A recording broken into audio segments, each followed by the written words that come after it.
Indus water treaty है, इसको जो सस्पेंड किया है गवर्नमेंट ऑफ इंडिया ने, मेरे हिसाब से ये अनफॉर्चुनेट है। ऐसे में ये कहना है कि तुलबुल जो है वो उसको बराज को बनाएंगे चूंकि इंडस वाटर ट्रीटी अब सस्पेंड हो चुकी है, तो मुझे लगता है ये एक प्रोवोकेशन है। हमें वो बात कहनी चाहिए जिससे अमन बढ़े, वो बात नहीं कहनी चाहिए जिससे प्रोवोकेशन हो और जंग जैसे हालात फिर से दोबारा हो जाएं। लेकिन मैं समझती हूँ जो इंडस वाटर ट्रीटी है, इसको जो सस्पेंड किया है गवर्नमेंट ऑफ इंडिया ने, मेरे हिसाब से ये अनफॉर्चुनेट है।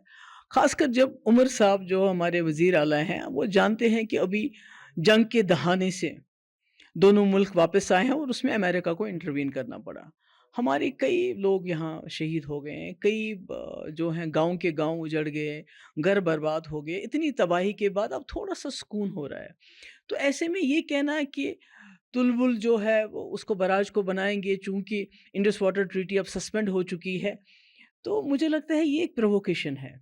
हम कहते हैं किसी तरह से हमें यहाँ सुकून हो जाए, आराम हो जाए, तो ऐसे में मुझे लगता है हमें वो बात कहनी चाहिए जिससे अमन बढ़े, वो बात नहीं कहनी चाहिए जिससे प्रोवोकेशन हो और जंग जैसे हालात फिर से दोबारा हो जाएं। और दूसरा, उमर साहब कहते हैं कि हम इस पे पावर प्रोजेक्ट बनाएंगे, मगर उमर साहब भूल गए जब वो दिल्ली में बीजेपी में वजीर थे और फारूक साहब यहाँ के वजीर आला थे 2000 में, तो 7 पावर प्रोजेक्ट, एक नहीं, 2 नहीं, 3 नहीं, 7 पावर प्रोजेक्ट उस वक़्त फारूक साहब ने दिल्ली को तोहफ़े में दे दिए मूँगफली के दाम। तो अभी भी हमारे पास ऑलरेडी इतने पावर प्रोजेक्ट बने हुए हैं, हमारे पास इतना पानी है जिसको ना हम इस्तेमाल करते हैं, ना वो बिजली हमारे काम आ रही है, पूरे मुल्क के काम आ रही है, मगर हमारे काम नहीं आ रही है।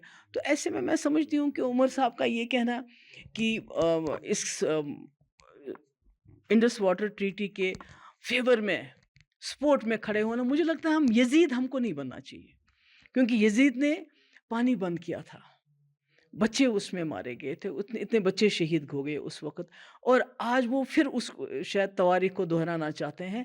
तो मैं समझती हूँ ये बहुत गलत है, ऐसा नहीं होना चाहिए, क्योंकि बार-बार दिल्ली की जो सरकार वो कहती है, हमारा पाकिस्तान के साथ हर मसला बायलैटरल है। राइट। मगर जब जंग हुई, जिसमें फारूक साहब ने कहा कि बालाकोट से ज़्यादा कुछ बढ़िया होना चाहिए, तो उससे बड़ा तो हो गया, बच्चे भी मर गए, औरतें मर गई, हमारे तबाही हो गई, मगर ट्रंप को इंटरवीन करना पड़ा।